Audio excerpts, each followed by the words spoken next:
And welcome, one and all, to another episode of Night Shift. I am Bryson Turner, and with me is Eric Lopez. And Eric, we once again saw Mikey Keene come through today as UCF goes on the road and beats Memphis in the Liberty Bowl 35-28. How you feeling, my man?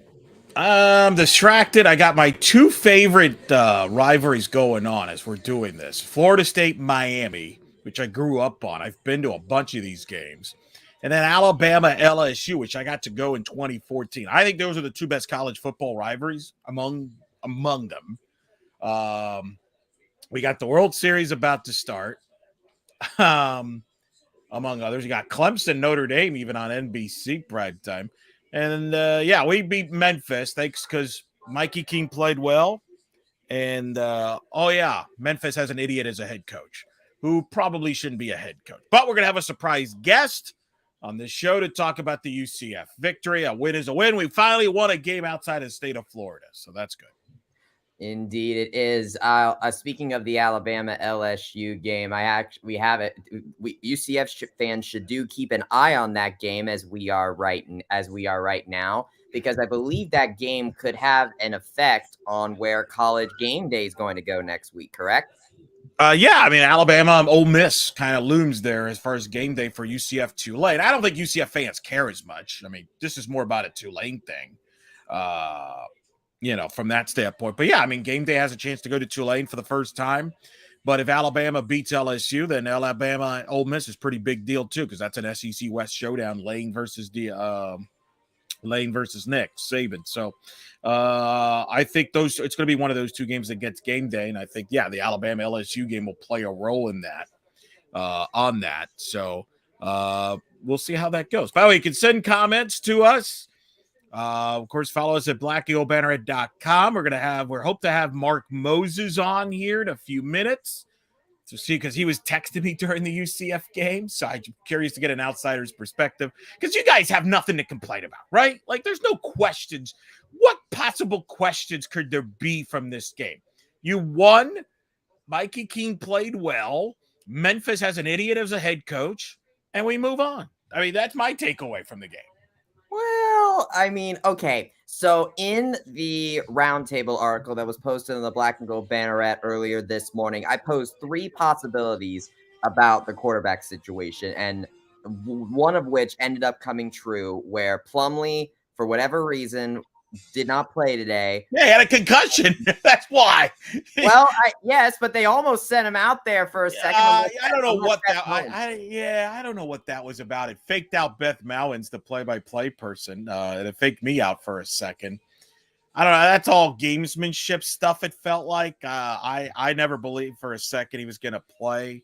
But whatever. It's college football. See, what's different about college football is you don't have to give out information like you do in the NFL. The NFL, you would have to say this guy's out, or he's doubtful, or he's questionable. In college, you can not have to do that. So I think Gus used that to his leverage.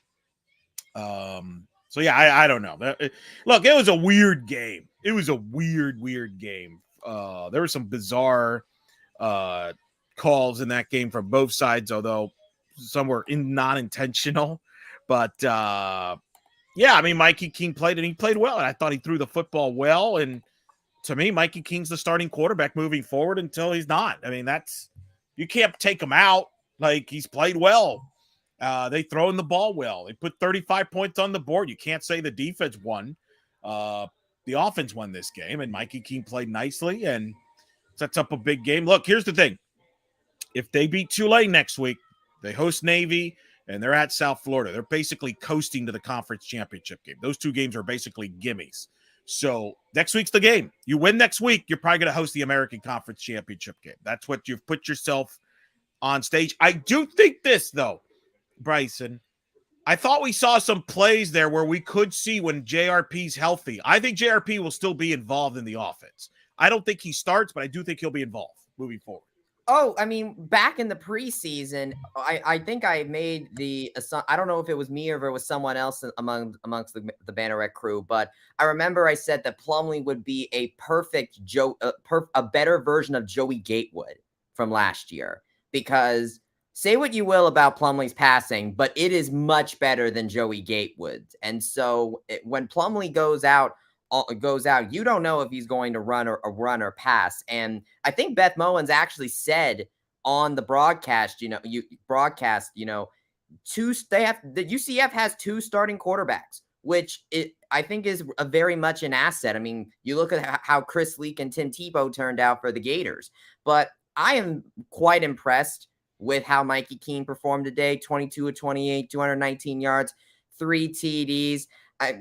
I also noticed that he was fairly improved on his deep passes. He managed to get a couple of nice air it outs to Kobe Hudson for touchdowns. I think that proved that while I don't think deep throws are his specialty at all, I do think that he is very much improved on them, and I think that makes him a much more versatile quarterback.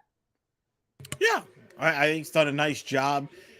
I kind of always thought it was going to be a 2 quarterback system. I was surprised it wasn't to start the year, to be honest. I thought they would start the year with both of them playing.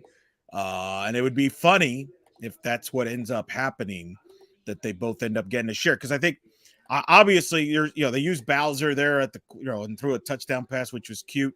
But obviously, I think JRP will be back getting some snaps. But I do think Keene should start. He's played very well, and I think that makes their offense was good. And then obviously you got Harvey's running the ball very well.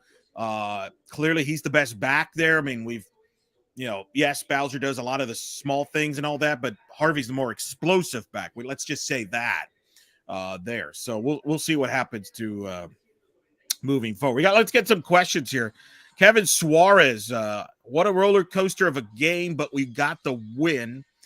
Am I the only one? But it felt like Gus kept calling some plays for JRP and was putting Mikey in some bad scenarios. Let him throw and thrive. Is Gus opposed to a throwing quarterback?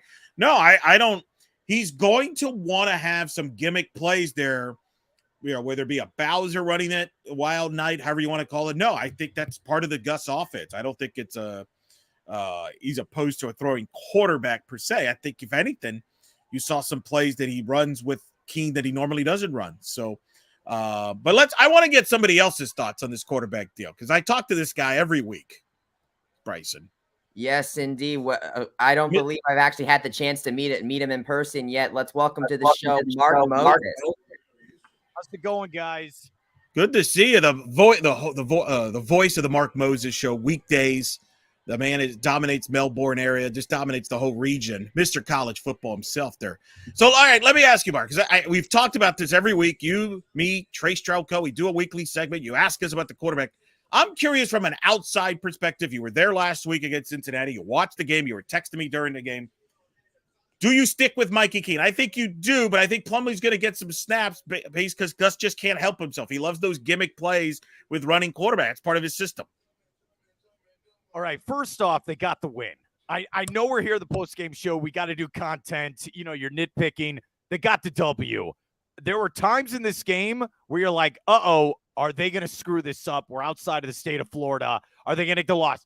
They got the win. Let's just make sure we get that out of the way. It's a W. Wasn't pretty. You will take it. When I watch Mikey Keene, this guy's a quarterback. He won that bowl game against Florida, and you saw what he did against Cincinnati, and you saw what he did in this game, especially the touchdown late, to Baker in the back of the end zone. Holy moly, what a throw. That's why sometimes at the college level, all right, let's get an athlete and teach him to play quarterback. Why don't we just go get a quarterback to throw the ball from the pocket? It works for a lot of different teams. Now I'll say this. The cliche. You can't lose your starting job off injury. But the way the offense has played the last 2 weeks, right, I say you stay with Mikey Keene. And I'll take it a step further. If Mikey Keene starts against Louisville, UCF wins that game. I will take that to my grave.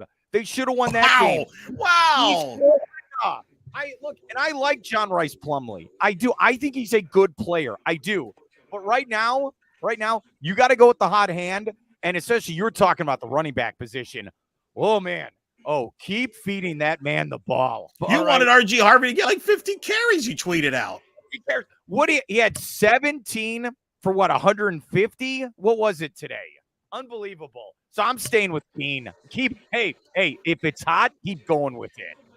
Look at this, Mark. You got fans. This smart guy's a smart man. Bumblebee. Well, I'll say this. You mentioned the 150-yarder. I took a look at the game notes. The last time a running back got 150-plus rushing yards in a single game, we were talking about the Florida game. That was the last time a UCF running back got 150 yards in a single game when Isaiah Bowser did it. Look, like I said, it was a win. It was a win. They do not play well on the road. Let's just get that out of the way. They don't. This team has 2 losses. They got a chance to win the conference championship. But I don't know about you guys. I'm scared out of my mind for next weekend. I don't know if College Game Day is going to be there, but I am not sure if they can go on the road again and play 4 quarters of football. Well, I agree. And like the concern I have, and I don't know, Bryson, I don't think we got any new updates on it, and we probably won't, because again, Mark, as you know this, it's college football. Nobody ever says anything post-game. Oh, he's day-to-day. But Baptiste left with an injury, probably a concussion, right? Brash left the game. They got beat up a little bit on the defensive side. Some people are like asking us what happened to the defense. Well, partly I think they got beat up a little bit by Memphis, and Memphis, I thought, threw the ball well. But I agree. Look, Tulane's got that mojo going with them. They won again today. This is going to be the first time in their history they're going to host a ranked team at home.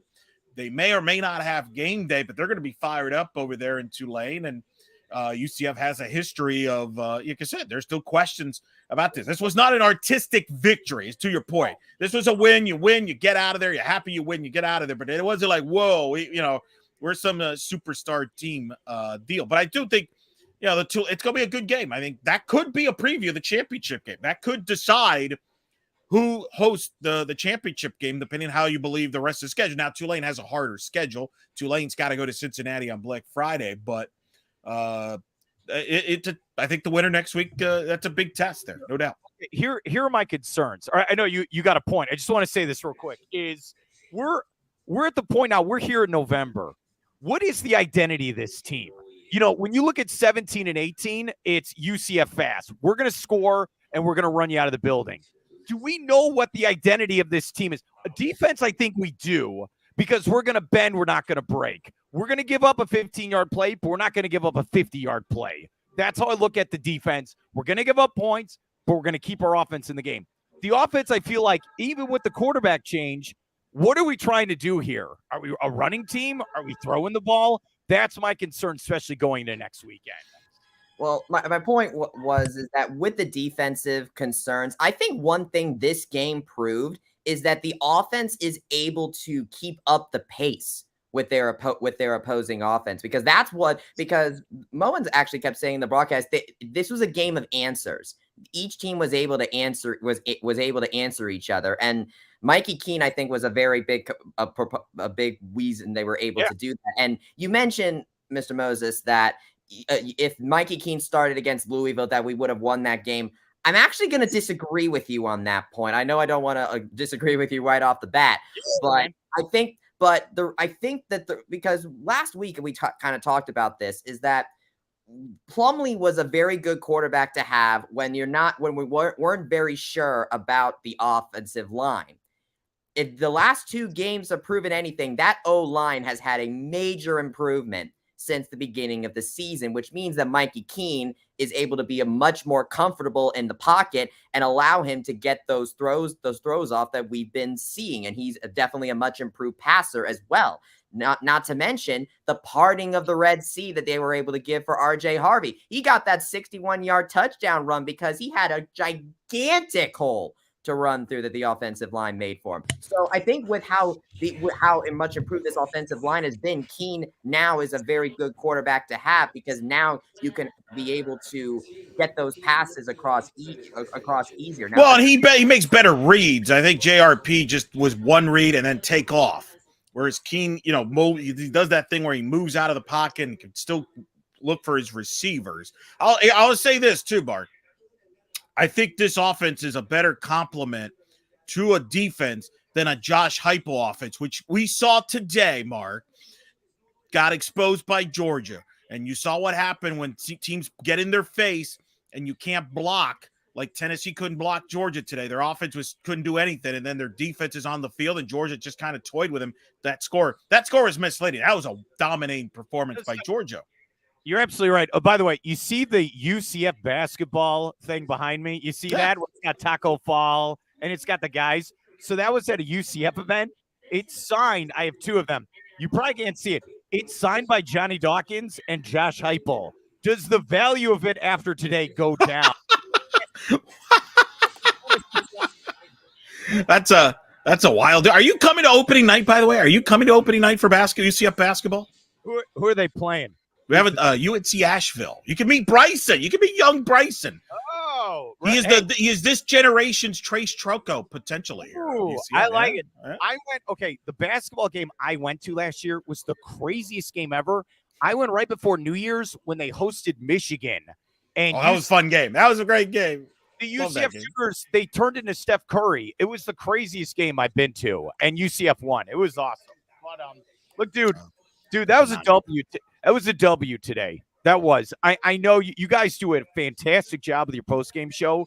You got to take the dub, and you know what? I got to see you for 4 quarters next week. I mean, it's going to be huge. It is big time. Put up or shut up for UCF football next week. 3:30 next week in New Orleans. That'll be a big win. And the other thing, too, is that defense for UCF, red zone defense. I mean, how many empty possessions did Memphis have? A 4th down and 1. They got stuffed. You had an interception. Remember, after the terrible Keene interception, UCF gets that weird, fluky bounce ball interception. Couple missed field. Yeah. Dude, that was the game right there. How does Memphis not score? And by the way, I know you're going to kick me off. I just got one more point. All right, one more. I am super excited for the Big 12 because I can't watch more of these American road games. I can't. Hey, I hear you, man. I hear you. I understand. No crowd, and I don't know. I'm ready for next year, as you could tell. Can you explain to me why Memphis went for it on 4th and 16? Because I still haven't figured that out. Look. It was 21-21. Memphis was driving. They got the targeting call, rare targeting offensive blocking because we're continuing. No sense. I've never seen that before. No, it's just getting out of control with the football. And you know, guys, hate to break it to you. Football is a violent contact sport. And I don't know what the offensive what a blocker is supposed to do in that situation, but whatever, it helped UCF, so who cares, right? So, so he goes to 4th and 16, and where everybody the broadcast is like, "Well, you're gonna punt, right?" And then they line up, and I'm like, "What are they doing?" And they went for it.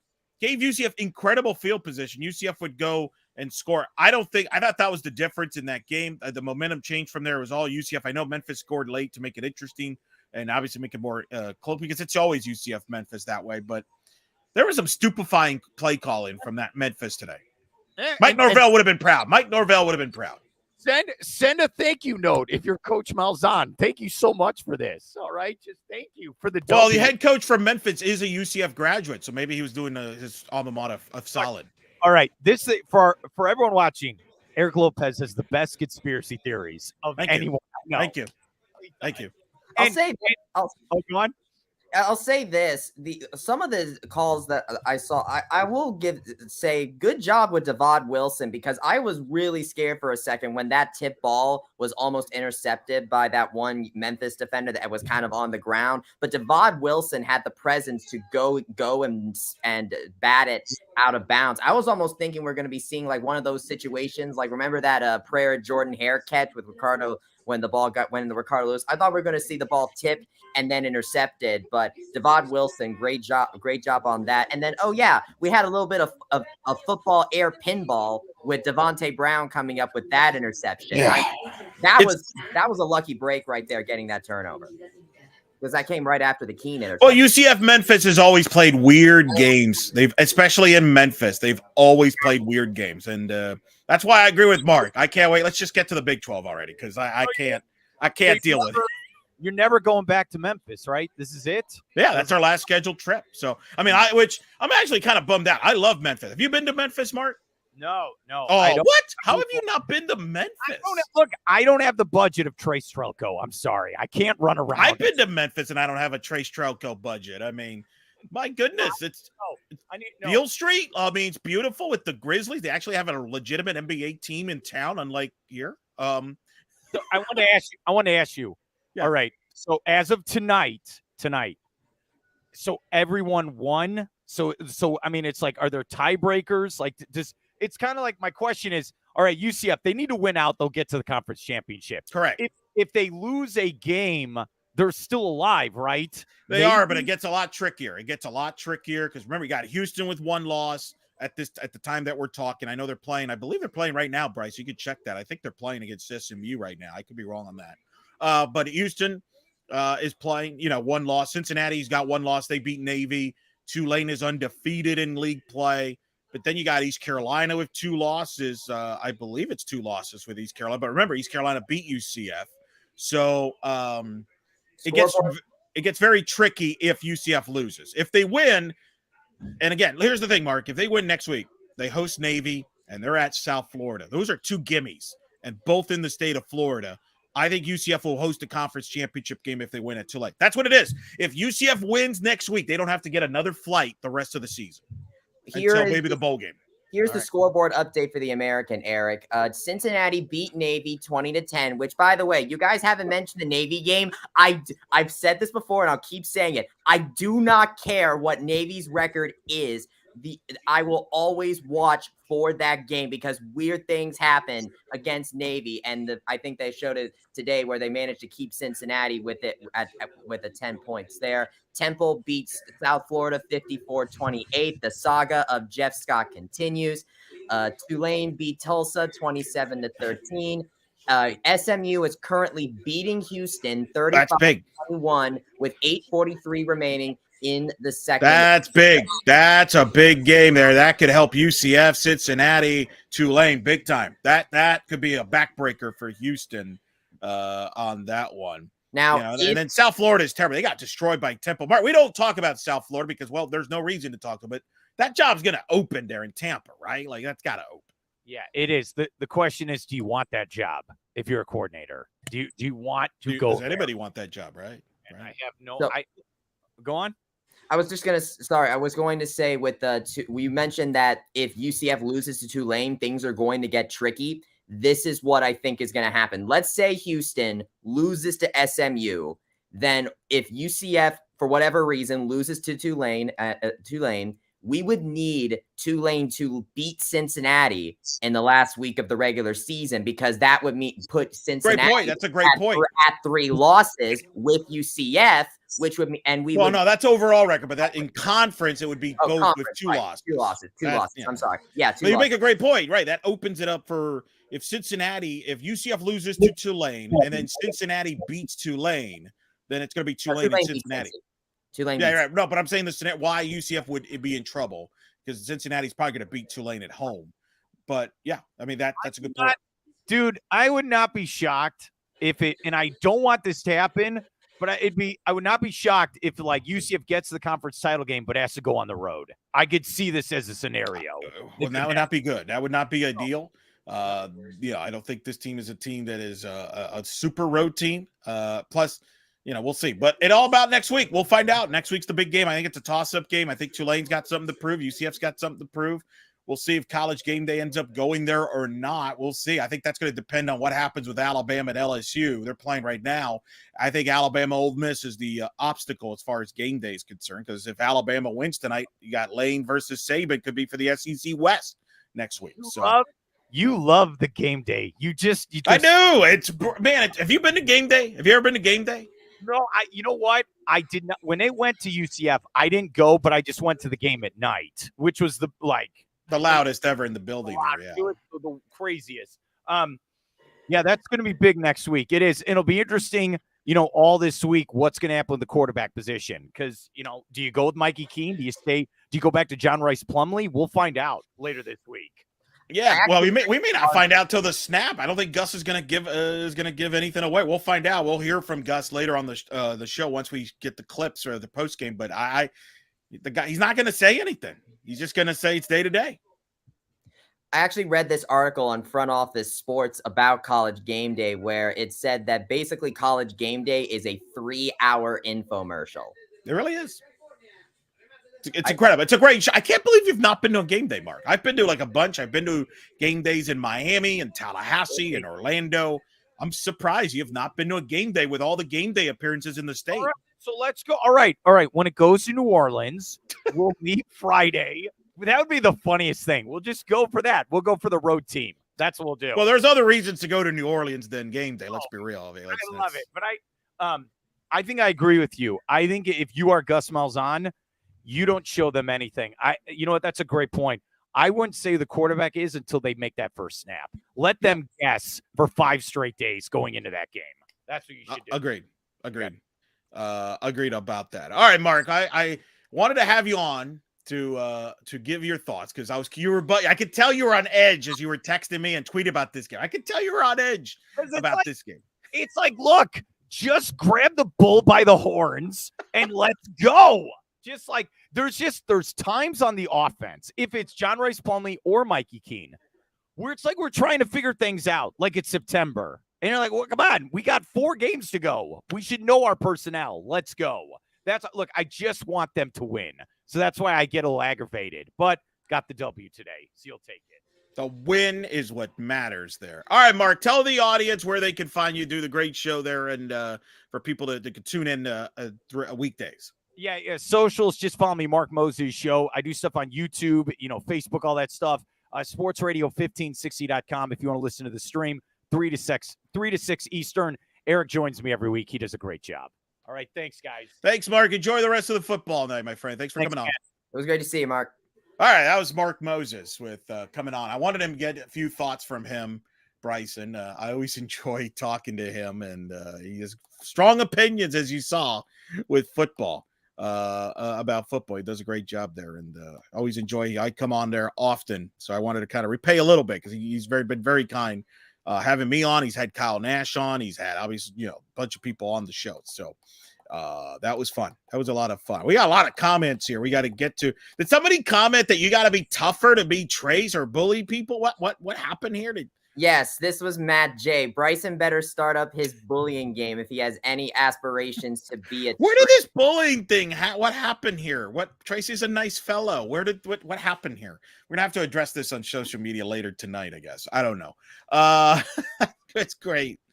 Oh man, LSU by the way up 7-3 on Alabama in the second quarter. Keep an eye on that SMU Houston game, Bryce. That's a significant score. Where is that game on NFL Network? Is that right? I think that's on NFL Network, isn't it? Yes, I believe it. Because of course, that's where you go to watch college football is the NFL Network. I mean, hey, it's a channel. It's not. It's a channel, right? I mean, you talk about how you've talked about when we talk about these conference media deals about getting onto to networks, and so NFL Network is a network. It is a network. All right, I know you want to get to some of the Gus's clips here. I believe from we've available here from his postgame. I'm curious what he had to say.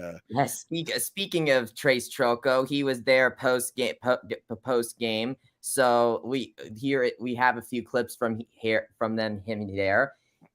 Here is the opening statement from Gus Malzahn after the game. Our team, that was a hard fought win. Give them credit. They're a quality team. Had their backs against the wall. They had an off week. We got their best offensively. That quarterback is really efficient. He's really good with some receivers. I think they had a good plan. Our defense had the turnovers. That was big. The 2 turnovers. I think we had 3 red zone stops. That was huge right there. And then of course our offense. I think Mikey played very well. He's very efficient. We were able to run the football when they were playing 2 safeties back, and we hurt them with some passes when they went single high or even zero. So I thought overall it was a really good performance, hard fought performance, and a quality win on the road. Our team. And that was Gus Malzahn's opening statement from his post-game press conference. We didn't get a chance to talk about this, but I do think that he made a good point to point out that Seth Hennigan, even though he did give up 2 interceptions, he was able to do a solid job with the Memphis passing game. I mean, Memphis got more yards via the passing game than UCF did. They don't have like a Rashid Rice or a CJ Johnson that we've seen with SMU and ECU, but they were able to really spread the ball around in the passing game today. Yeah, I mean, Hennigan's a good quarterback, pretty good quarterback. Remember, he didn't play last year. He was injured. He did not play in the game here in Orlando last season. So I think people kind of forgot that a little bit. Perhaps some people did. But so I think he gave them some problems. I think that's part of the reason why UCF defensively had some issues kind of slowing down Memphis. Memphis has good talent there, but they were good on red zone defense. They created some turnovers, and they found a way to win. And, but certainly they'll have to clean some things up defensively on their end. We'll see how they do, but UCF's still going to run the football. How many yards do UCF end up rushing there? Like, we got the stats right there by Mr. Stats Guy. You're Mr. Stats Guy, Bryce. UCF rushed for 204 yards, majority of which coming from RJ Harvey and Isaiah Bowser, who both kind of pretty much evenly split the carries this time around. And the rushing attack, I think, was the major difference here. Back when in the first half, that was the major difference offensively between these two teams. And while I think RJ Harvey has really taken the, I guess, playmaker back role that Johnny Richardson had last season. That's a good call. That's a good call on that one, Bryson. I agree. While Isaiah Bowser is still just the bruiser back that he always is. But I think that one big innovation that they've had with him this season is that Bowser cat formation. I mean, we saw Bowser do really good out of the backfield as the Wildcat quarterback, and he even got a little jump pass to Stephen Martin, which I thought was you said that was a cute play, and I quite liked it as well. Trace actually got a chance to speak with Isaiah after the game. Let me see. We're looking through with. Oh no, I'm sorry. He's got a chance to speak with RJ Harvey after the matchup. So let's hear what RJ Harvey had to say after his 150-yard rushing performance.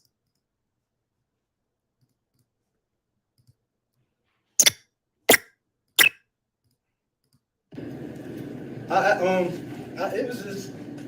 just made a play. Really, I tried to bounce it to the left side, but I seen there was nobody there, and I just went back to the other side, made people miss, scored. And how satisfying! 100+ yards for you. I mean, a big game. Yeah, I'm excited. Career high, 151. Just keep on adding on to the momentum I have right now. I mean, how good that must feel, because you've been through so much to get to this point. Have you had time to kind of reflect on your journey? Yeah, I mean, I think about all the stuff I have done because I've been through a lot, but I try not to let that get to my head because I want to keep producing more and more. Mikey had to come in, start today. How would you describe his game? Oh, Mikey, Coach Gunn said, a winner with a capital W. He's going to get it done. Every time everybody has faith in him. We all have faith in John. We all know they both can get the job done. He led us to victory. What kind of leader is Mikey? Mikey, he's an all-around leader. Vocal. He gonna vocal leader, physical leader. He gonna do whatever he needs to do.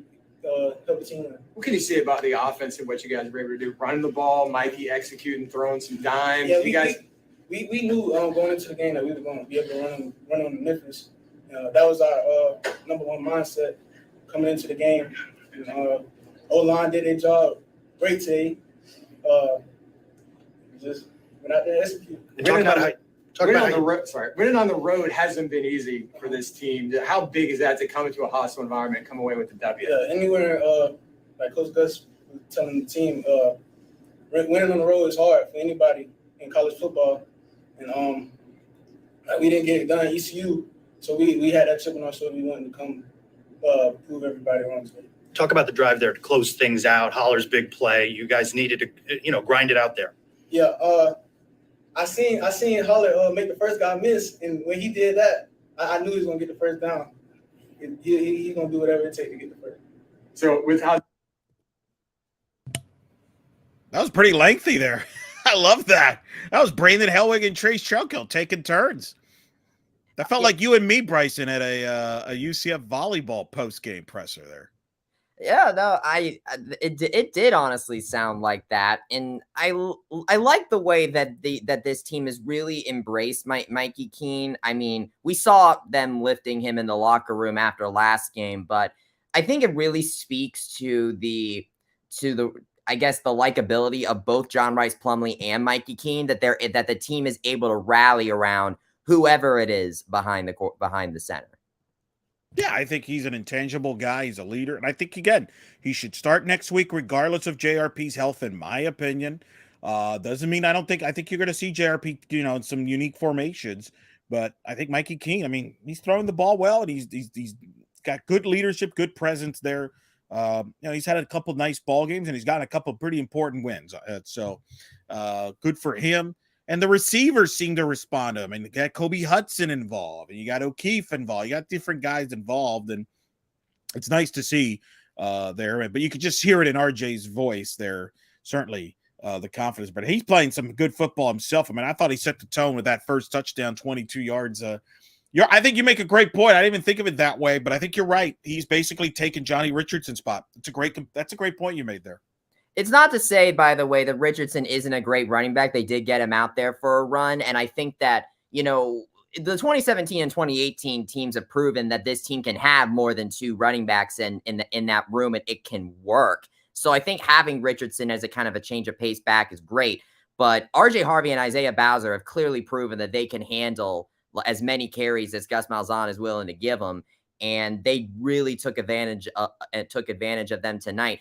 And they mentioned in that clip about what RJ Harvey has had to go through, because people have liked him since that 2021 spring game. And then he had that injury that forced him out of the entire 2021 fall season. So I want to ask you, do you think that RJ Harvey would count as a comeback player of the year option if he didn't play a UCF game until this season, like in the fall? Yeah, I mean, coming back from a serious injury, certainly, I mean, it was funny about all that.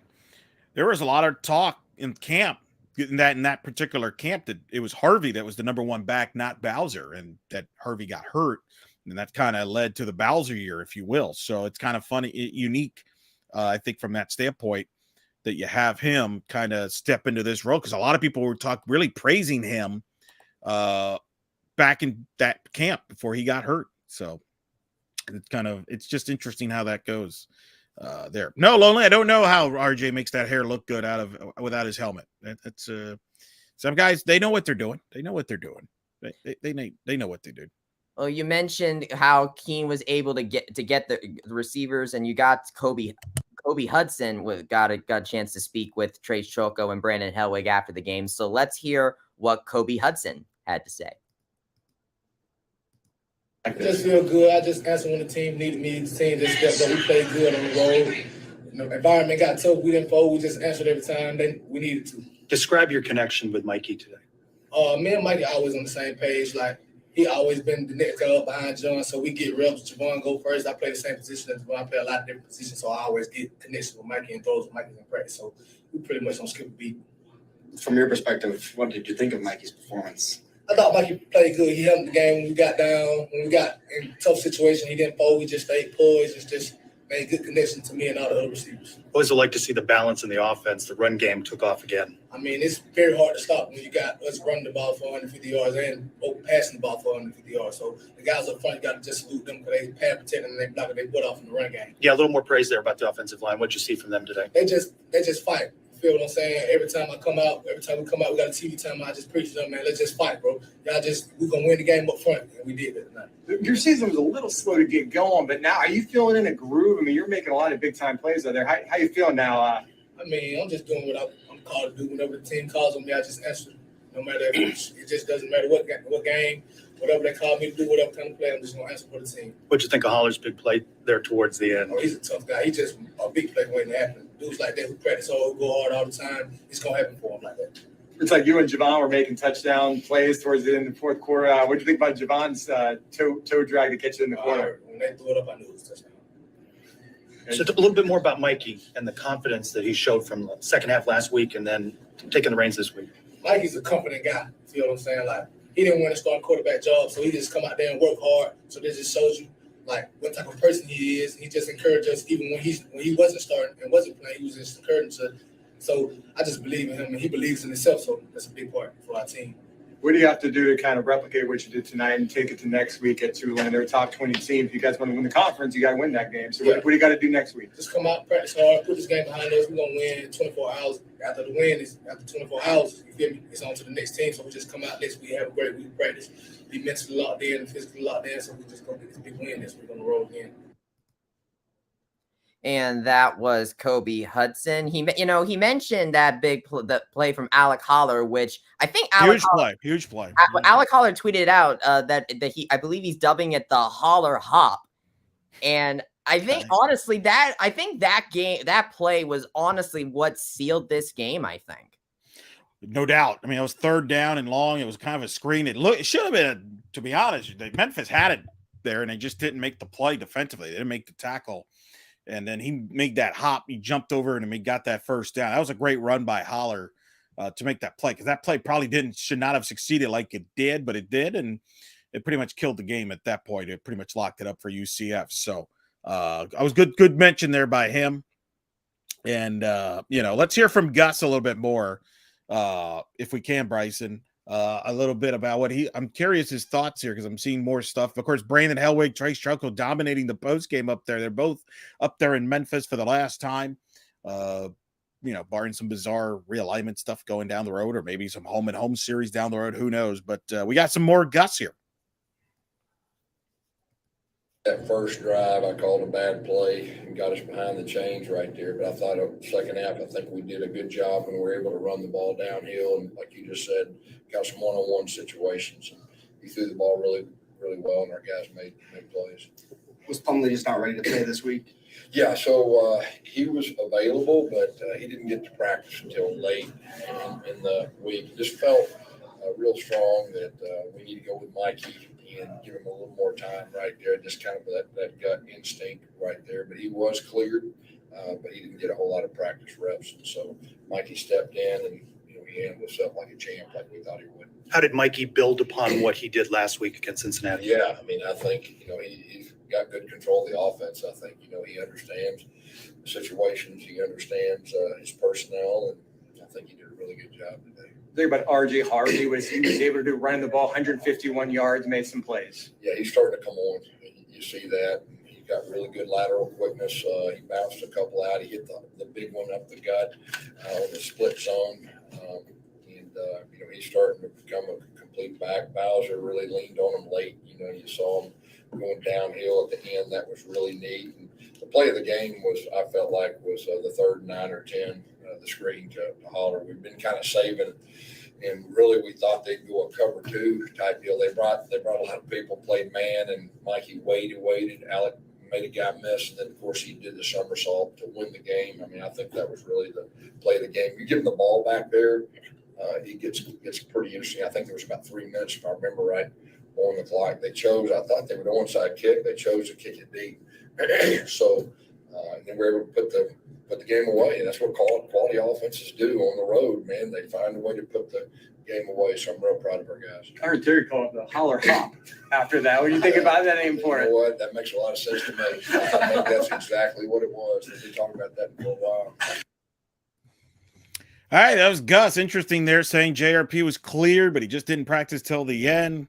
So obviously that'll dominate the subject lines on Monday at the weekly presser. We'll see what comes out of it, but I don't expect any clear conclusions on Monday. If you're expecting that, you're going to be disappointed on that. But bottom line is they got the win. Get a big win on the road. Now you get set to play Tulane. Tulane took care of business against Tulsa today. We'll see if game day is there or not. In fact, game day has not made a decision as we recorded this or as we're on right now, I should say. So that tells you that they're waiting on this Alabama LSU result deal. So we'll see what's here. But not a surprise that Gus was asked about the QB controversy there, Bryson, huh? Yes, he was indeed asked about that. Here's another clip from the post game where Gus addresses if there is a QB controversy to be had. I mean, I just saw him in the locker room, and I don't know the status right now. I mean, obviously we're a little banged up. That's part of it. This time of year, and we'll get home, we'll assess it, try to get healed up. Obviously, we have a big one next week. Just talk about that one. You got to go on the road again. You learned something about your team today, but then it's going to be another tough environment next week at Tulane against one of the best teams in the conference. Yeah. I've seen them on film, and they're real impressive. And what are they, top 20? I'm sure they won today, right? Yeah, they did. Yeah. So if they're playing at home, that place is going to be rocking. We better bring our lunch. Has Mikey shown you enough now to remain starter? We'll talk about that as a staff afterwards. I mean, we're just happy we won.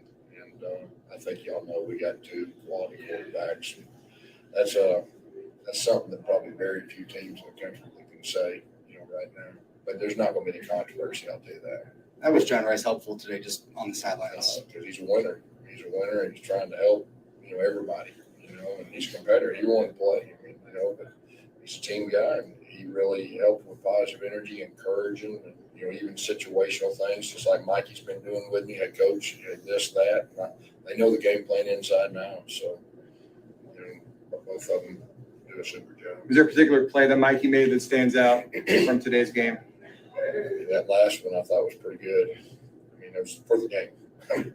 For the game, and it's a screen. And, man, they didn't give the cover 2. They've been playing cover 2 the whole time, 3rd down, 7-10.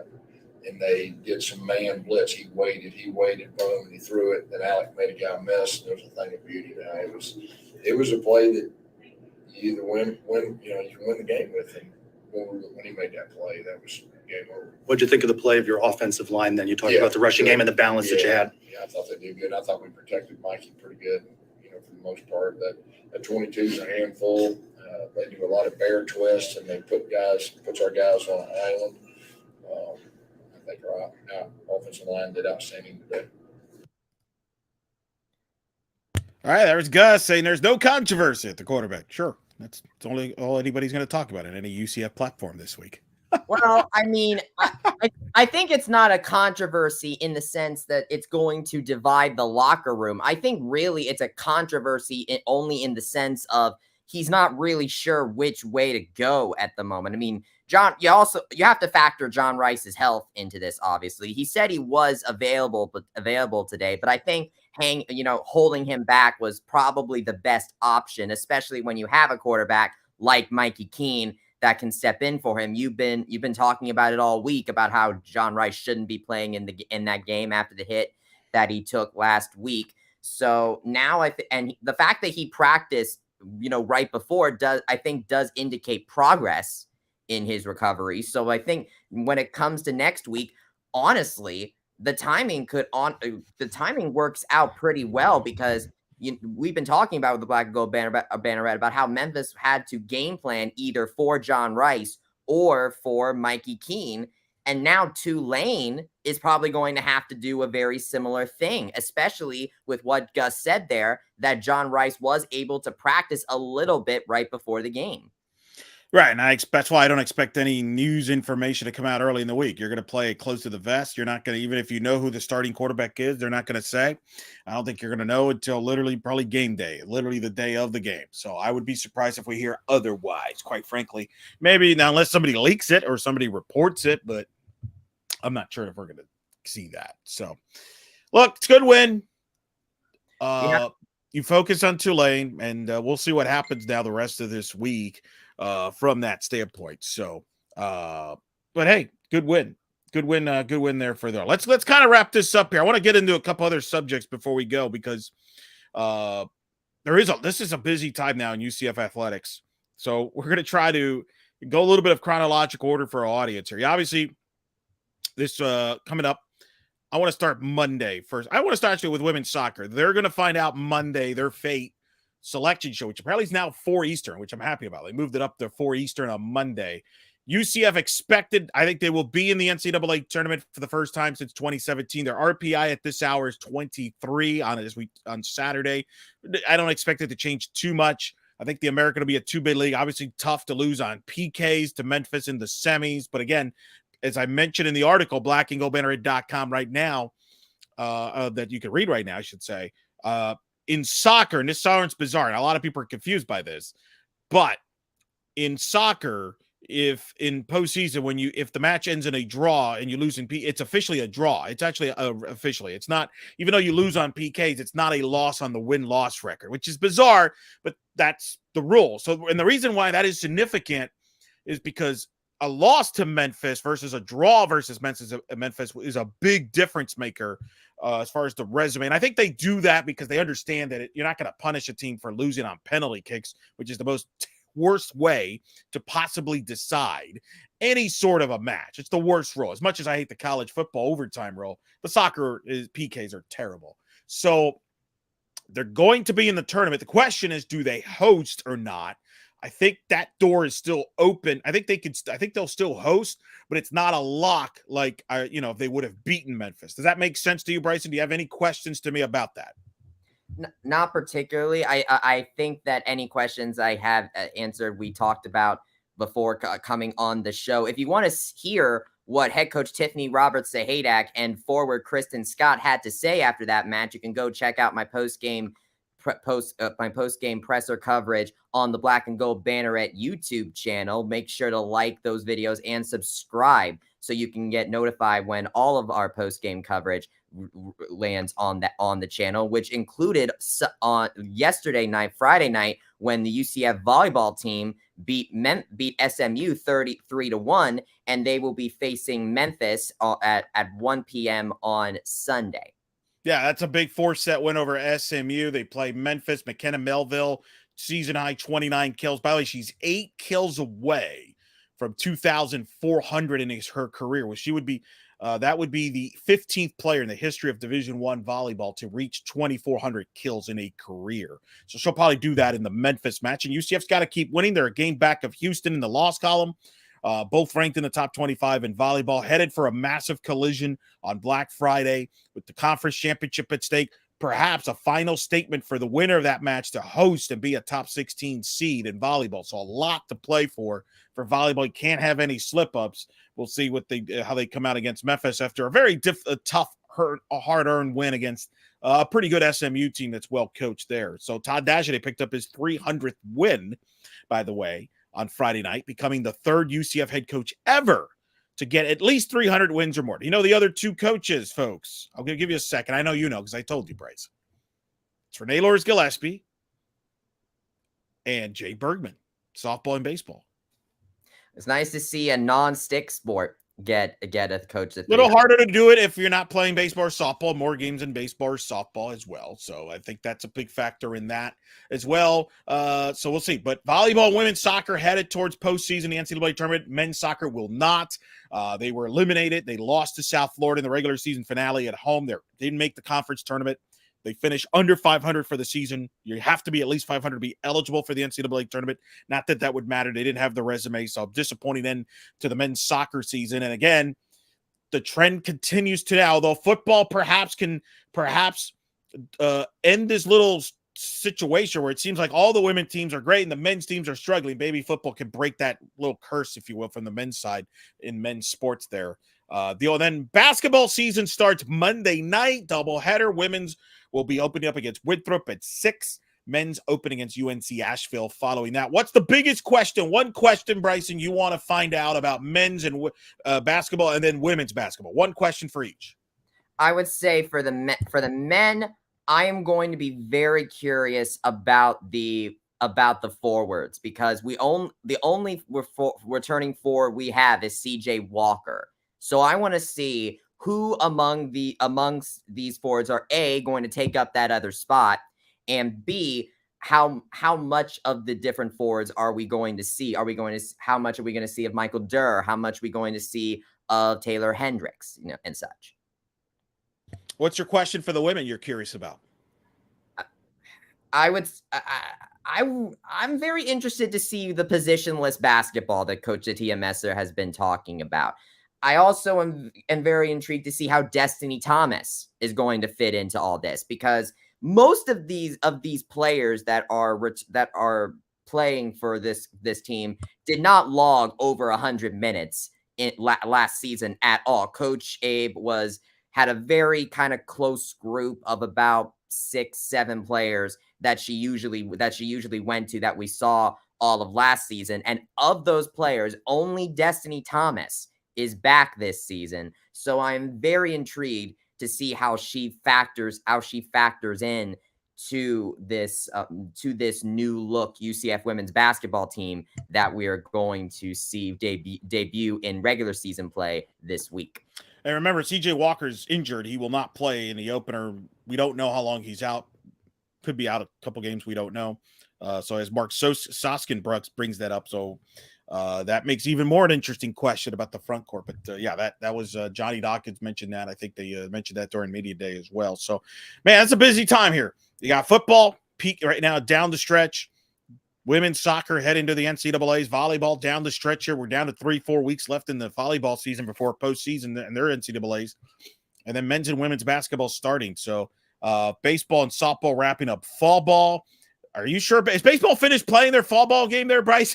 Like what? Well, I was told. Well, I got a chance once we were done with the SMU volleyball matchup. I went to go catch the end of their fall ball game against Bethune-Cookman, which they won 7-6.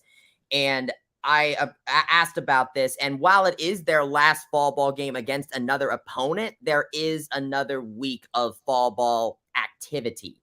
So there will still be some more fall ball activity with the baseball team to get themselves prepared before they go on break for 2023. But I'm just glad the Bethune game ended. That was crazy. They started at 5 o'clock. I think they ended up playing 14 innings because that's what they do in fall ball. And you and I are leaving the building of the volleyball and we see the lights on and baseball's still going on. And you're like, yeah, I got to go. You were hoping to go home and get some work done, but nope, you just had to go straight to baseball. It's what I do. I got to make Brian Murphy proud there. Getting the chance to talk to Lovelady and the players, by the way, were really great. Over the course of fall ball, I got to speak to shortstop Drew Farrow, who actually hit a home run during that second fall ball game. Very excited to see what he'll do this season. Brady Shannon hit a home run in the first fall ball matchup. He's an outfielder, so I'm intrigued about him.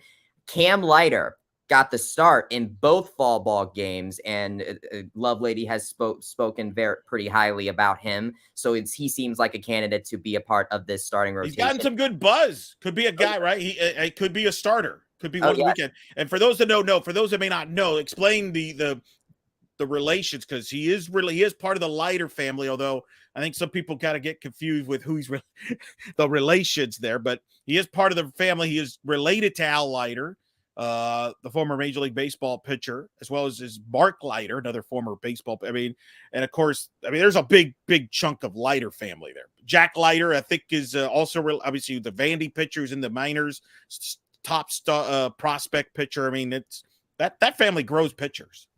Indeed. And then, of course, I also got a chance to speak with Nick Vieira, who is making a return after being out all of last season with injury. He had a very solid freshman season for the Knights. And talking to Lovelady and the players, one thing I really noticed is that they're really coming into this season with a lot of depth. That was a big issue that they had last year with injuries and depth concerns. So far, from what I've heard, there's only about one player that will be dealing with some kind of injury that will force them to remain in the dugout for a large portion of the spring season. Everybody else looks to be shaping up to be pretty good to go for the fall season, including infielder Andrew Brait and first baseman Nick Romano. And Nick Romano ended up getting a medical red shirt after tearing his ACL last year in what looked like a freak accident against North Florida. So it's great to see him back. And so far, Lovelady mentioned to me after the fall ball match that all the positions are really going to be ones to watch. So I'm going to be very intrigued to see how some of these new guys that we saw play in fall ball mix with some of these guys that Lovelady held back from fall ball a little bit so that they can recover from their injury. Speaking of fall ball, you managed to, before you went to cover the SMU volleyball game, you saw a pretty great atmosphere with softball fall ball, didn't you? Standing room only. It was insane. I thought it was regional already. They probably had about 1,200, 1,500 at a fall ball game. It's insane. Back and forth game, good atmosphere. Caught a few innings there. Caitlin Felton started the game. Sarah Willis continues to be the star, though. She had a 3-run homer, and she had great stuff as a pitcher. That's the name to watch from a softball standpoint. Really back and forth game with Florida. They got one more fall ball game. I believe they're at UNF next weekend, and then they'll kind of wrap things up there. But there's a lot of talent on that team. Big questions, pitching staff. I think Willis, Felton are two names to keep in mind. Cochran, the freshman, is another name to keep in mind. Grace Jewell. So I think they might actually have a little more depth this year than they've actually had. They may not have the big question is going to be the experience, the Mancha experience that she had, and things like that will be fascinating. But they're talented. And they got tremendous offensive players, to say the least. So I think it's going to be a great year for them again. And it's great to see the momentum of interest with the fan turnout, media turnout that's kind of continued from the 2020 from the season from last season to 2022, obviously, to go to the fall ball. So looking forward to that season before we go there. Mark's got some questions and hoops, and that's how we're going to wrap it up with these two hoops questions. Knights Hoopsters have a super forward freshman. Perhaps he'll start. Still has a lot of filling out to do, but he's 6'9" and very athletic. Also have a 4 experienced guards who transferred in. But which big transfer will start, or will Coach Dawkins go small? Dawkins has not revealed anything about his lineup at all. So you and I will not know till tip-off, probably. So that's one of the intrigues. We also have a question from Matt J. Curious how Darius Johnson takes over as a leader on the team. I was really high on him last year. I would argue Darius Johnson was a team leader even already last season. So, I mean, I would argue, I'm talking to several players at Media Day. Darius, I think, if anything, he just improved on his leadership abilities over the course of the offseason. And I think, if anything, with how many new faces there are, I think that this team is very much on Darius Johnson's shoulders, especially with CJ Walker, I think, providing some support for him as well, because I sense that the two are fairly close with each other. All right. So that's some hoops talk, but we're going to actually give you a little more surprise, folks. I was wrong. I will be done on this show, Bryce, but you're not done. You know why you're not done? You got another special guest here. I think he just finished writing his knee-jerk reaction. He can verify that or deny. Bryson, why you bring him in? Yes, this is night shift. We're covering number 25 UCF defeating Memphis 35-28. And now coming in, he is known by many names, but I just like to call him Mr. Andrew Glucoff, who just finished writing his knee-jerk reaction, which you will be able to find on the blackandgoldbanneret.com. Drew, how was it? Oh man, what a game! This was a big game. It allowed UCF to get that first real road test win of the year. They're now 1-1 in real road games. I don't really count games in the state as road games because you can have such a strong home crowd there. But they got the monkey off their back from the massive disappointment a couple weeks ago, and this sets the stage for a big showdown next week that really puts someone in the driver's seat for that New Year's Six bowl game. Yes, indeed, Drew. And let's go ahead and actually mention thinking about the emphasis, the how big this game has stakes in the American Conference. Right now, we're about to reach halftime in the SMU Houston game on NFL Network, and SMU is currently leading the Cougars 49-35 with less than a minute to go in the first half. What are your thoughts right now on just kind of the impact on the American Conference this game brings? Well, I'm going to say that Houston's already practicing on, join the Big 12, where defenses are known to die. So I mean, they're already getting ready to fit right in. So I mean, that's just a light 'em up game, and you look at what happened with Temple lighting up South Florida. I mean, there are some teams that you don't expect to score a lot of points doing just that. This game, I actually projected this game to be 31-21 was my guess. And it was a little bit closer. It was 35-28. But I looked at it, UCF's going to do their thing. They're going to play safe ball. Memphis is going to just make one mistake too many, and they did. That interception in the fourth quarter by Devon Wilson on that overthrow was huge. Definitely was a big momentum killer, and even more so was the momentum killer when that offensive targeting call happened against Memphis when Jeremiah Jean-Baptiste got knocked out of the game. I think that totally deflated what was left of the fight in Memphis before that last drive where they went 61 yards. I mean, here's the truth. They went 61 yards in that last drive. The rest of the quarter, they had 22. So they had that one little flash, and other than that, they did a whole lot of nothing. And UCF took advantage of it. That's what you do. You take advantage of the opportunities that you can create, and UCF getting 2 interceptions today matched their entire season total coming into this game. So you got to be thrilled at the things that they were able to do and take advantage of, because they were struggling to do these things all year long.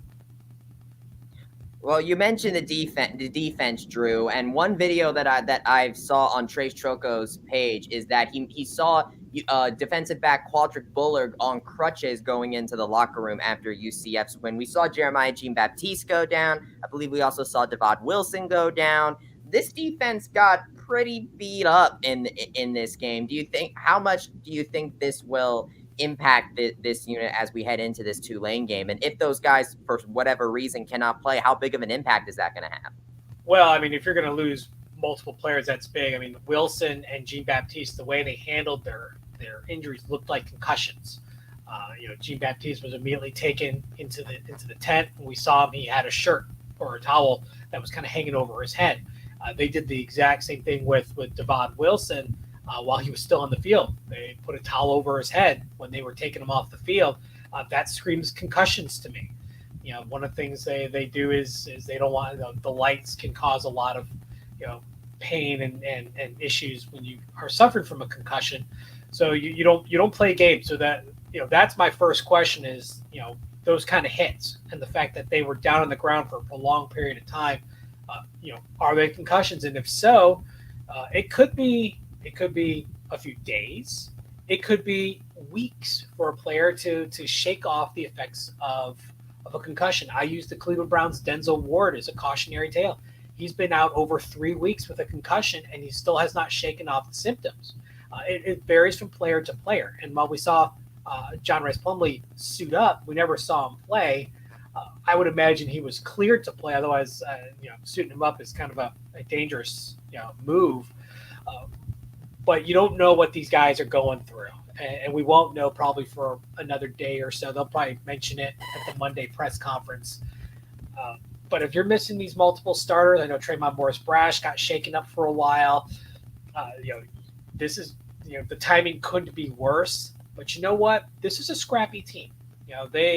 We've seen this last year with this coaching staff and a lot of these players. When Dylan Gabriel went down, Mikey King came in. They could have laid down. They did not. They toughened up. They scrapped it out. Look at this. Starting quarterback goes down last week. Backup quarterback Mikey King comes into play. They could have laid down. They did. They toughened up. They scrapped it out. And they did it today too. Players had to shift in. Jarvis Ware was playing a lot of defensive back, and he moved around a bit too.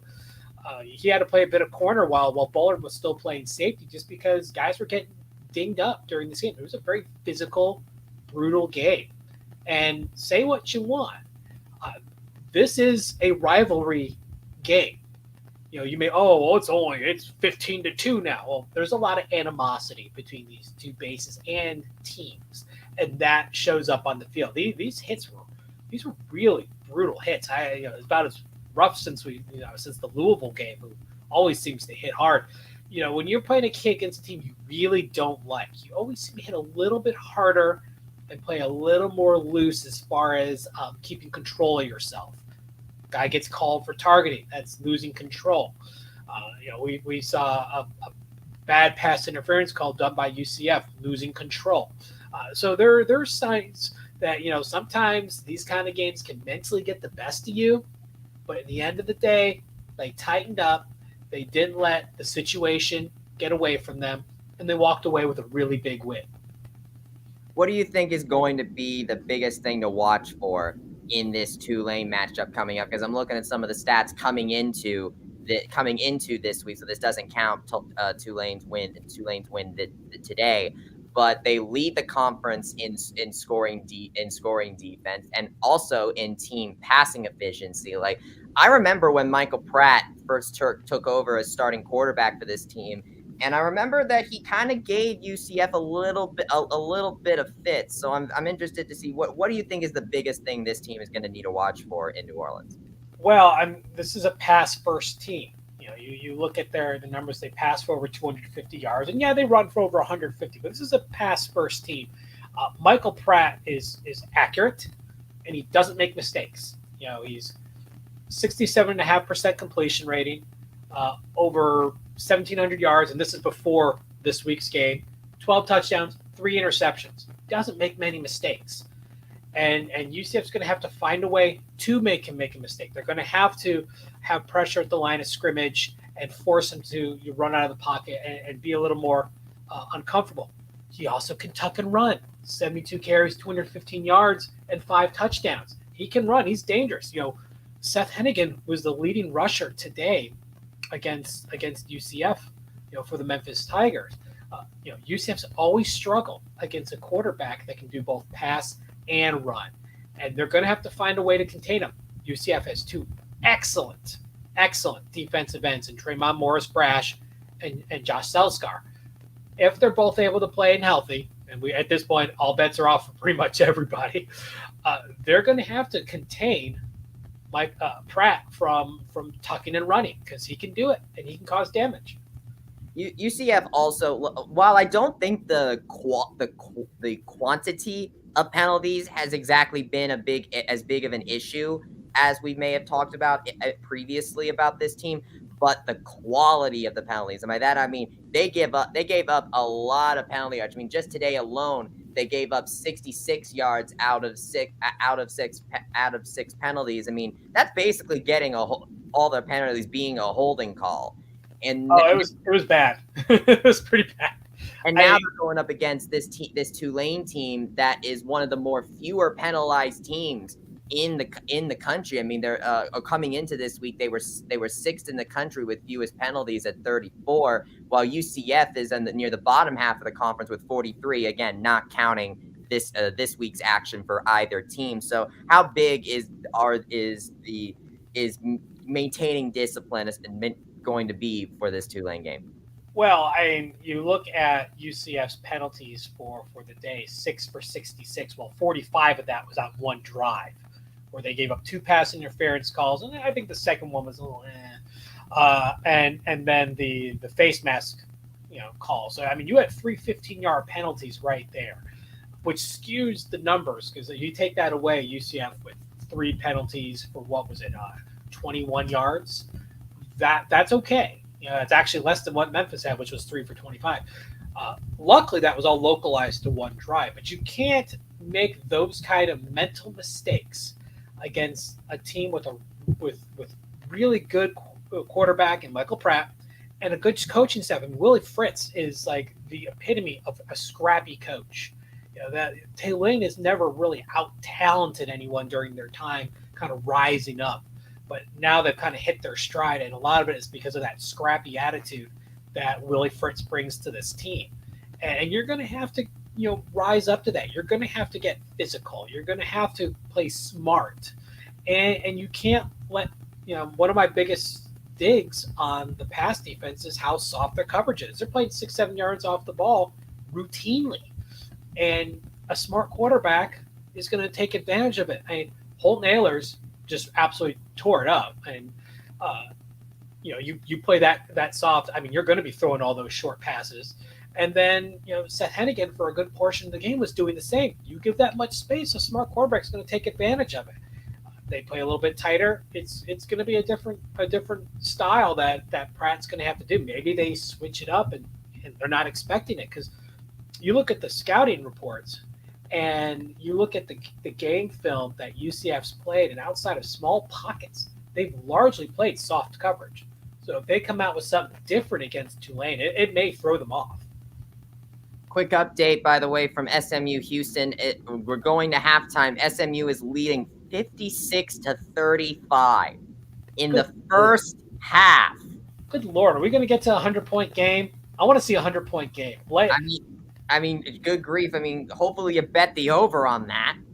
Oh, geez. I mean, I may have been playfully picking Houston on that, but at that point, you know what? If this game's getting that out of hand, go for the century. I want to see it happen. When's the last time there's been a century score? It's been a minute or two. It really has. It really has. Well, you talk about Michael Pratt. Memphis's defense, passing attack, ended up really helping them today. I mean, ended up getting more passing yards than UCF did. Now, granted, UCF's strength was at the run, But coming into this game, Memphis had what, 300-yard receivers coming into this game, and they were able to really spread the ball around again in the receiving department this time. And I'm sensing that we might be seeing something a little bit similar in that vein with Tulane, because while they don't have these maybe 1-2 receivers in the top of the conference, you have Deuce Watson, Tyrick James, who are like in the top 10 in receiving touchdowns in the conference. So what did you think of the UCF pass defense today, and what they will need to do in order to contain these Tulane receivers, especially if they end up possibly being shorthanded? Well, they were being opportunistic. You had a bobbled ball by Ducker deep in the red zone, and tip drill happened, a bunch of guys knocking around, and Devontae Brown came down with it. So they're a little opportunism. Hennigan overthrows Caden Priestcorn, his very talented, gigantic tight end, and went right to Devon Wilson. He took advantage of it. They didn't miss out on those opportunities, but they're going to have to find ways to create more. When you're playing against a smart quarterback, you need this. And UCF having a net positive in the turnover department was paramount to winning this game. I mean, they couldn't sack Seth Hennigan. They tried. They never really got all that close. Hennigan, very savvy. I mean, he's probably one of the best sophomore quarterbacks in the country easily. I mean, he was just great as a freshman last year, and the guy knows how to sling the ball around. And I think UCF did a pretty good job keeping him under 300 yards. But look what he did on the ground. I mean, 16 carries, 69 net yardage when you take some of his losses into consideration. That's a pretty, with the score, that's a pretty good game. Michael Pratt could do the same thing. And, just because he's wise and savvy enough to distribute the ball to different receivers doesn't favor one guy, which we saw in the first half with Mikey Keene, where it took almost the entire half for someone not named Ryan O'Keefe to get the ball. There's not that problem in Tulane. They know how. Michael Pratt knows how to distribute the ball. He's one of the elder statesmen of the conference as far as the quarterbacks go. He's got a lot of experience. And you know what? He's lost to UCF enough times. I'm pretty sure he's taking it a little bit personal at this point, especially because the driver's seat to the Cotton Bowl is on the line for both of these teams. Yeah, indeed. You talk about turnovers. Tulane has the second highest turnover margin in the conference, and 3 of their defenders have already picked up a pair of interceptions themselves, while UCF, I think only Devon Wilson has gotten an interception this season. He has 3 of them so far, including one tonight against Memphis. How important? I'm guessing turnovers are going to once again be playing a huge part in New Orleans.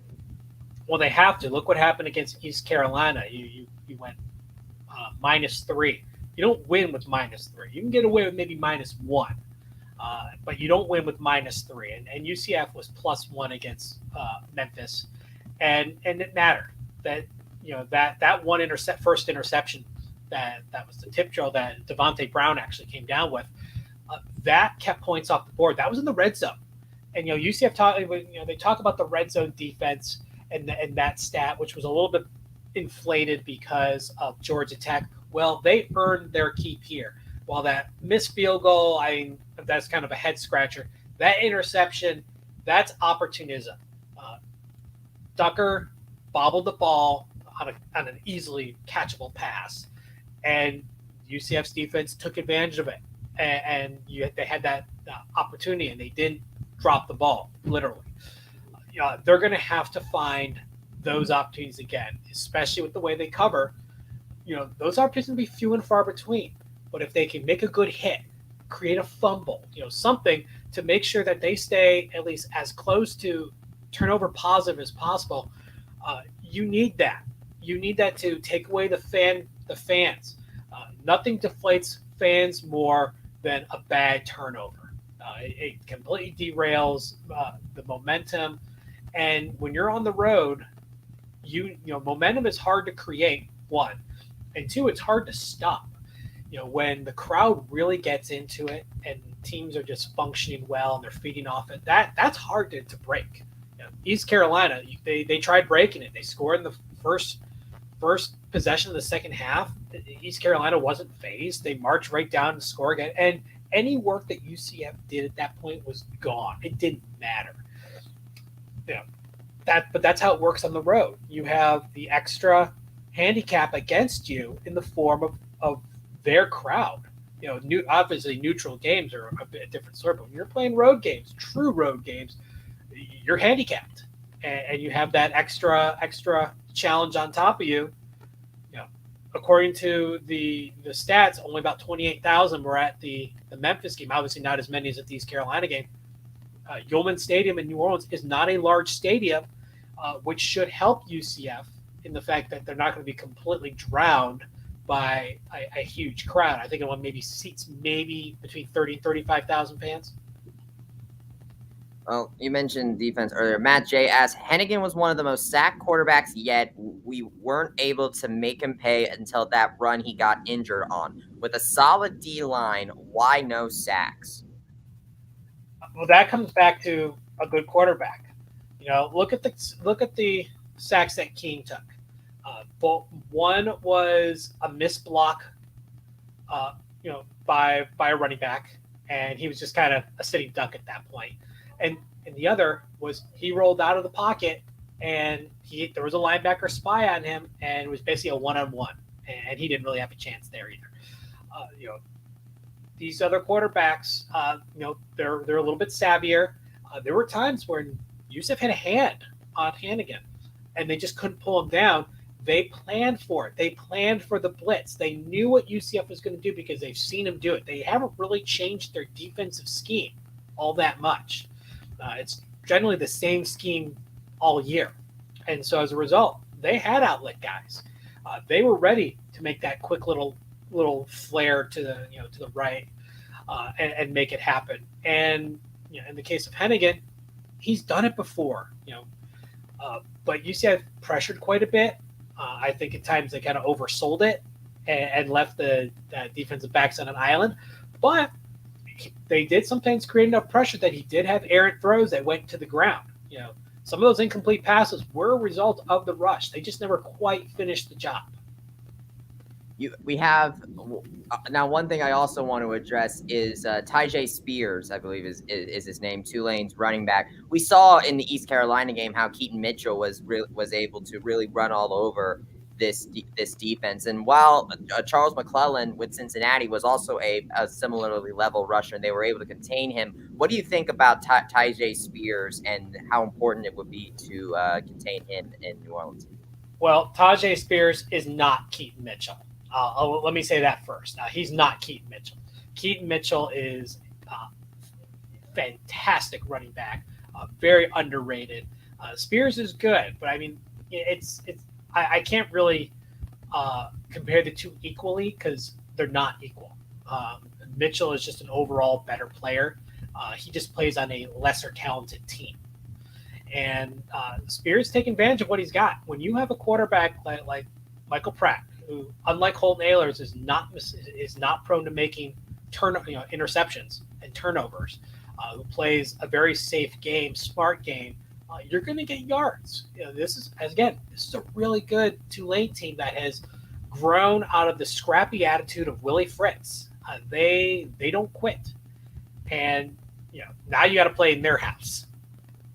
Game on. Remember, let's look at what happened last week. Tulane opened a 35-0 lead against these Memphis Tigers.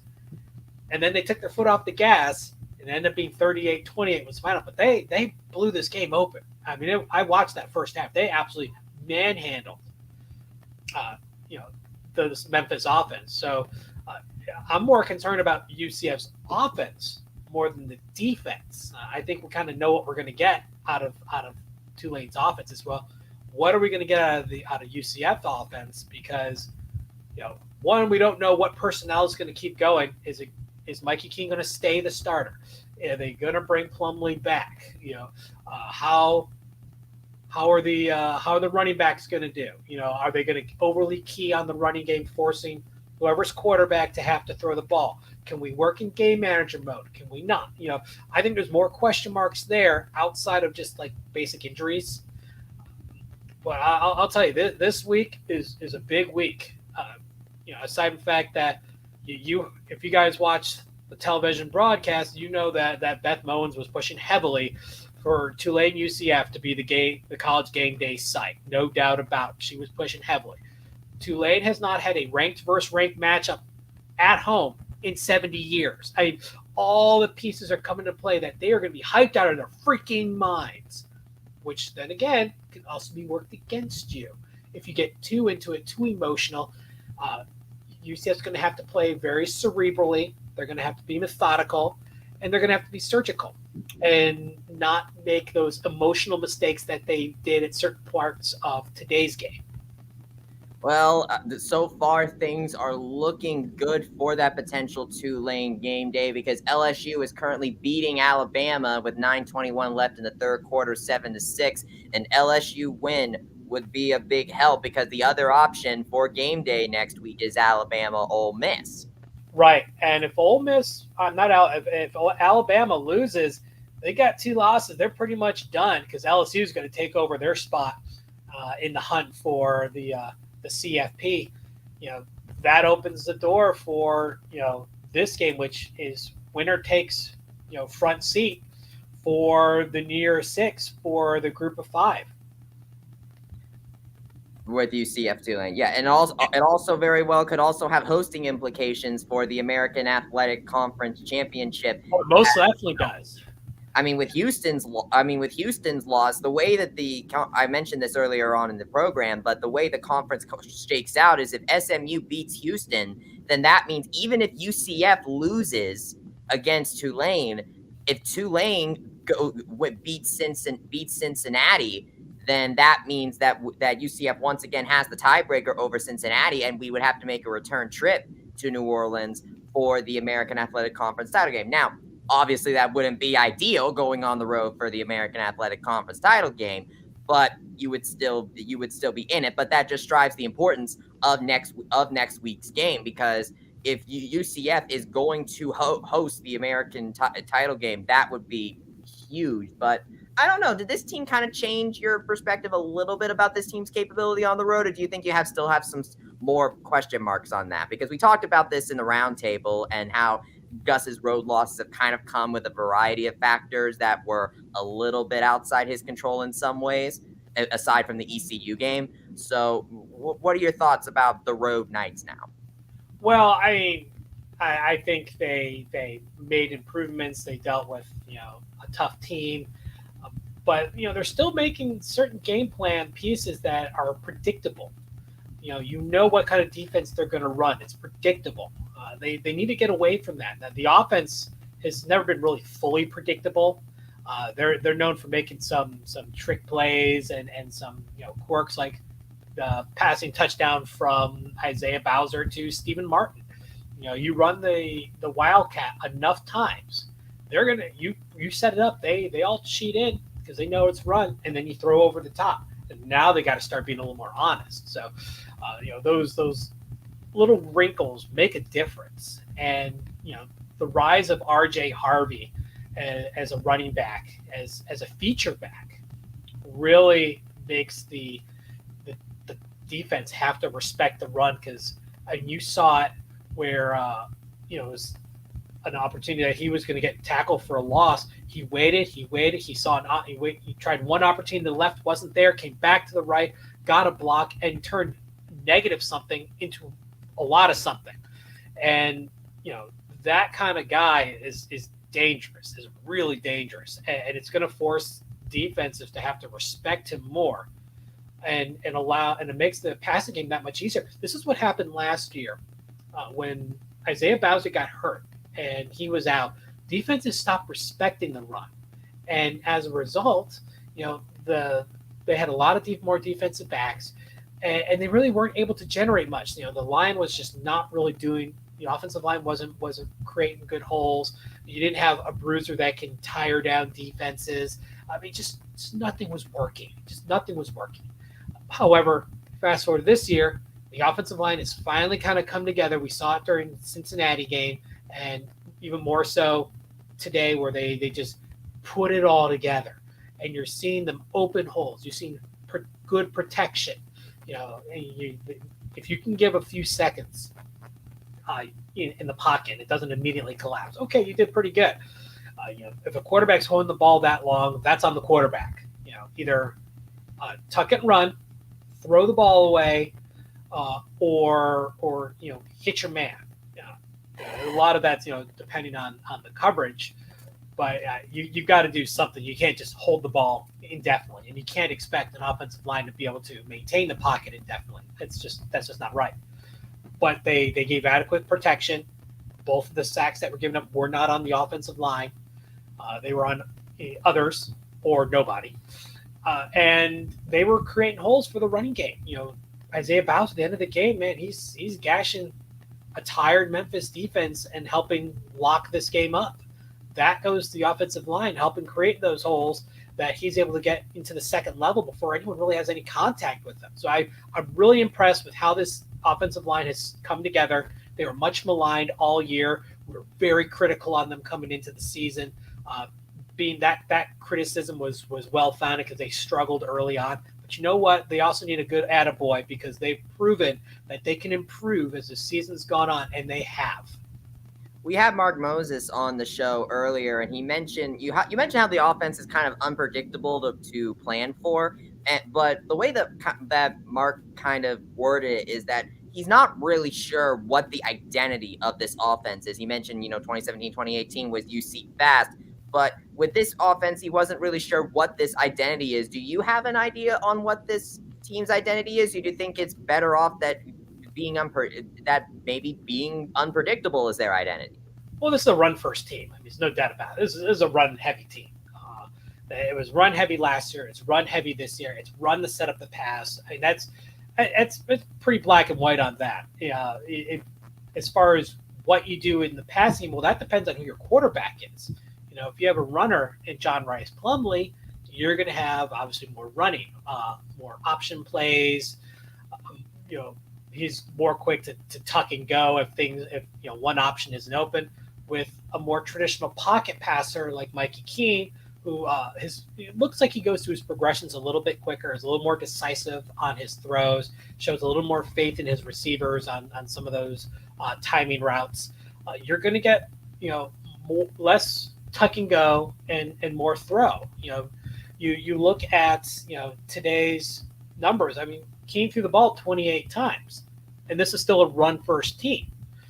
You're going to just get a different dynamic as far as the blend. But this is a run to set up the pass team, and that's not going to change really, despite whichever quarterback happens to be suiting up and lining behind center.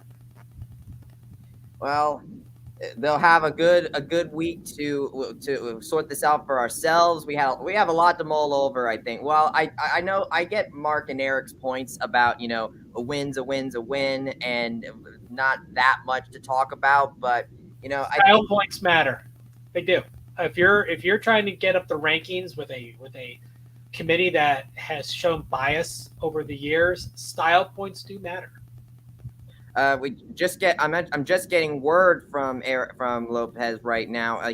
A tweet from him. Top 3 potential game day options right now: UCF Tulane, Alabama Ole Miss, TCU at Texas. If Texas wins against Kansas State, he just said was an option. So let's take a look at that score while we're here. Oh yeah, you don't want to look at that Kansas State score. Yikes! Yeah, Texas. You don't want to look at that one. Texas is currently beating Kansas State 31-17. So that might be another option right there for game day if that goes through. But right now, Alabama got a field goal off, so they're now beating LSU 9-7 with 5:48 in the third quarter. I mean, I'd rather have one other alternative to UCF and Tulane than have two. Better to have like a 50-50 shot at getting game day than a 33.3333 repeating odds. Well, I mean, it is what it is. Like what we're seeing right now is Kansas State down 2 scores. They have the ball back. It's the later part of the third quarter, but we've seen 2 touchdown comebacks. LSU's in the red zone against Alabama. down 2 and playing at home. And as we know, Death Valley is not an easy place to play against. So there's the games are anything but settled, but they're going to play a role in what ESPN decides to do. I mean, you look at the way that the Big 12 is shaking out, and I don't think anyone expected Oklahoma State to wet the bed again and just continue to fall from grace. You look at the conference, Texas winning would become bowl eligible, but you got TCU at 9-0, and everyone else is like practically 6 wins.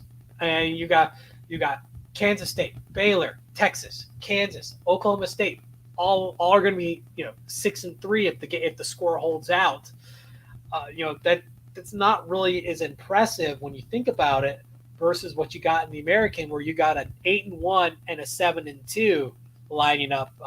Ranked, both will be ranked versus ranked, but I mean TCU's undefeated. They're lining themselves up for a potential shot at the college football playoff.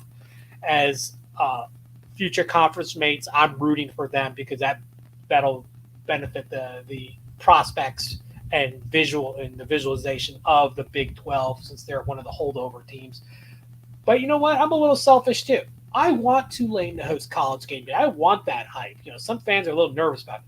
I want that because while it's an infomercial for Tulane, it's still a UCF game that they're lining up against. And they're going to talk plenty about UCF as well as the opponent.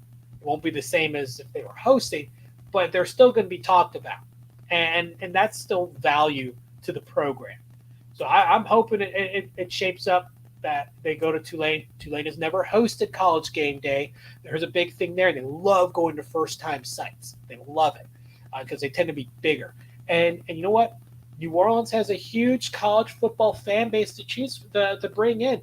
There are plenty of fans who are not fans of Tulane are going to be at that, would go to that.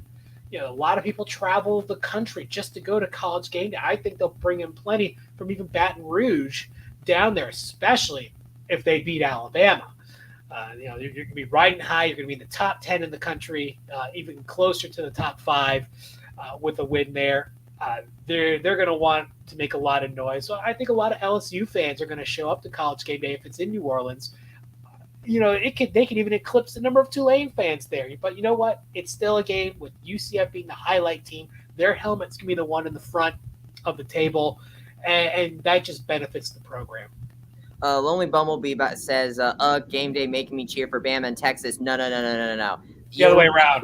It's the other way around. You want to root for LSU and Kansas State on that front. The other way around. You don't want to root for Bama and Texas. Right. You want the other guys. Right. Which, by the way, Kansas State lost to Tulane earlier in the season. So a Kansas State beating Texas here would be a major improvement in Tulane stock, which if UCF can pull out that win next week, will be a major increase for UCF's stock as well. And speaking of stock, what do you think this does? We came into this week ranked number 25 in the college football playoff rankings. You think we stay there, or do you think we might move up a spot? Oh, UCF's definitely going to move up a little bit. They're getting the benefit of some teams losing. Syracuse lost; they're going to drop out. Oklahoma State absolutely got curb stomped by Kansas; they're going to drop out. Look at Wake Forest and North Carolina State are in a dogfight. They're 21-22. One of them's losing, probably going to drop out. Oregon State at 23 lost. They're going to drop out. If Texas loses, they're going to drop out. And there's opportunities for UCF to move up 3-4 spots here. Was it a blowout win? No, but a number of teams lost. Well, I think Illinois will stay ahead of them. At their own 7-2, I don't think a 6-3 Syracuse, a 6-3 Wake or North Carolina State is going to stay in front. Certainly not an Oregon State. So there's opportunities for UCF. Then pair them up against Tulane, who's probably going to move up a couple spots in their own rankings.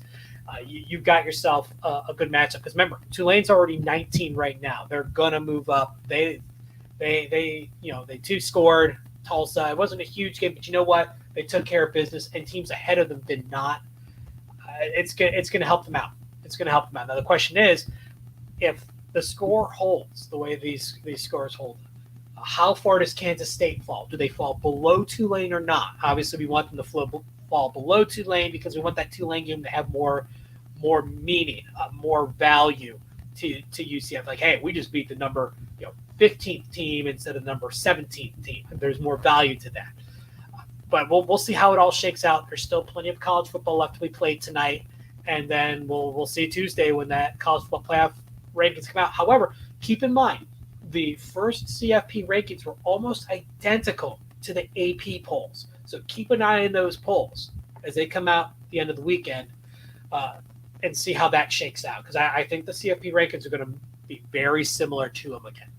Another update from Eric Lopez. He said that TCU and Texas is ABC primetime game. If Texas beats Kansas State tonight, Chris Fowler and Kirk Herbstreit likely to do that game, which would be a good news for Tulane because going from New Orleans to Austin would be a very short and easy flight for Kirk Herbstreit to make. So while Texas beating Kansas State wouldn't exactly be ideal, I would rather have Texas beat Kansas State than Alabama beat LSU here, and that's a game that I am very much looking to see the end for. So we'll go ahead and wrap this up here with Alabama currently winning 9-7 with LSU there in the red zone. That's a game I really would like to see the end of. I imagine you want to see the end of it as well, Drew. So where can the people find you? Well, they can find me on Twitter at StatBoyDrew if you haven't blocked me yet. But I just want to throw out real quick, they've already solidified it. UCF at Tulane will be on ESPN2 at 3:30. I know it was up in the air with Iowa State, Oklahoma State. Oklahoma State losing, it became a very easy decision. But it's going to be on ESPN2. And I know a lot of fans are complaining about that. But, the ABC spot is locked in for Big Ten. It's, who exactly it's up in the air. And, none of the games are really all that attractive. Maybe Nebraska at Michigan's probably your best one, and that's still not really good. One of those other games is going to end up on Fox. Louisville at Clemson is already locked in on ESPN. So it was between ESPN2 and ESPNU. Obviously, UCF got the better slot. It is what it is. There's not much you can do about it. Alabama Ole Miss is going to be going on at the same time at 3:30. And, yeah, that hurts the viewership numbers. But you know what? Those fans probably weren't going to tune into the UCF game anyway. So, as you said, it's very doable to go from New Orleans over to Austin. That's not going to change anything. So again, you can find me on Twitter at StatBoyDrew. The knee-jerk reactions just dropped. I'll be trying to continually share that out over the next few hours. Reading and feel free to compliment, complain, whatever. But we appreciate everyone who watches this show, everyone who reads our articles. We enjoy the interactions. We appreciate you as fans. We do. I do as well. You can find Eric Lopez, by the way, at Eric Lopez Elo. That's how I've been getting the college game day updates we've been getting for the past couple of minutes. This week is going to be a little bit, could potentially be a quiet one for me for a couple of reasons. One is I'm a journalism student at UCF, and so I have to submit my portfolio that I need to submit for graduation on Tuesday. So that might interfere with the weekly nightcap. We'll see how that goes. And then I don't know exactly how much involvement I would have in next week's nightcap because I will actually be at a family wedding next weekend. So I'll try to follow UCF Tulane as much as I can, and we'll see how much involvement I'll have as far as this show. But you can find me at It's Bryson Turner. I'll see if I'll depending on what's going on at the time, I'll maybe try to sneak a peek at the game and sneak some tweets out. I'm telling you what, this is why you don't schedule fall weddings, Drew. No. When my now wife was planning a wedding, a good friend of ours told her if it was a fall wedding, she'd be surrounded by a bunch of cardboard cutouts, probably including her husband. She's probably not wrong. So thankfully, she realized that that's a terrible idea, and we had an April wedding. So that no college football was impacted by the date of this wedding and never will be. Smart. You are a smart couple. I'll tell you that. Keeper. You know, I always said if they love beer, nachos, and football, man, you've got yourself a keeper. But before I do leave, I will be going to the Memphis volleyball match on Sunday afternoon. So the post game for that will be dropping on the Black and Gold Banneret YouTube channel, where you can also rewatch this stream. Make sure to like and subscribe so you're notified whenever we post new post game content or when we go live, like we do on this show. Like I said earlier, you can find me at It's Bryson Turner on Twitter, and be sure to follow the rest of the Black and Gold Banneret crew, such as Kyle Nash at the SOTG for the student of the game. You also have Jeff Sharon, who actually got to do PA work for the Orlando Magic tonight, which was why I wasn't around. Which was awesome. You can follow him at Jeff_Sharon. And be sure to also follow our photographers, Derek Warren at @_DS Warren, and Noah Goldberg at the Noah Goldberg, who's been doing a great job getting photos for us at several UCF events through the course of this season, which is now starting to include basketball. We're coming up at that equinox time now, where basketball is layered on top of the other sports that we cover here at the Banneret. It's gonna be a busy time, but I'm looking forward to it. How about you, Drew? Oh man, this is a great. I love this time of year. It's the fall. It's a lot of fun, and it's you got all these different sports cross sectioning, and football's always been my favorite sport. So the NFL and college football going on, and you're in the thick of the season. I mean, it's what more can you ask for?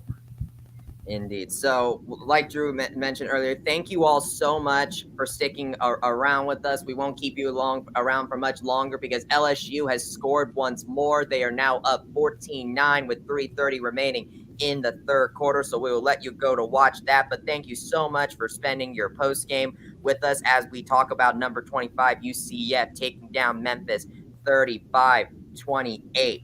Thank you all so much for watching. We hope you have a safe rest of your night and a safe week. And next week, it's gonna be a big one. We'll see if game day comes to town, but regardless of that, it's gonna be a big game with major implications in the American Athletic Conference. So, like Drew said, at 3:30 on ESPN2. For Andrew Glucoff, I am Bryson Turner. Thank you all so much for spending your evening with us. Have a safe week. Go Knights, charge on.